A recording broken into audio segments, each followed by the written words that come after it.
Dr. Michael Gervais on the show talks about the importance of taking it as information, not an attack when it comes to feedback. But it sounds like you're taking it one step further. It's knowing that if you're receiving feedback, it's almost certainly because the other person, the other stakeholder, has my best interest at mind with that feedback. Yeah, well, that needs to be, as I say, I call it a social contract. Culture's a social contract. Some social contracts are, if I get feedback in front of the boss by a teammate, damn that person, they just threw me under the bus. That's one social contract. There's another social contract that says, of course I'm going to give you that feedback because I'm not going to let you fail. And that's how everybody feels about it. And everybody celebrates it that way.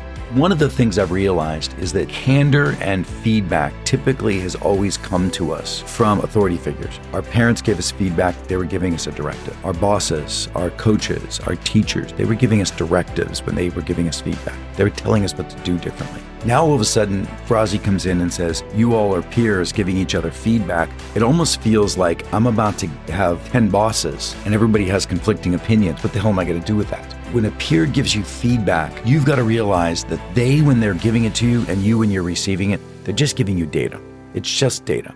And data needs to be corroborated by you, assessed by you, analyzed by you, and a decision needs to come out of the group of data you're getting. But if the team is giving you all the data, it's not isolated situations and they're not allowed to think that it's a directive, but now you can have information to act on. And that's a shift that we have to really make sure that people understand, which is just because you're giving feedback doesn't mean it'll be executed. And just because you're receiving it doesn't mean you have an obligation to. You have an obligation to make sure you're analyzing it as a part of the rest of your data.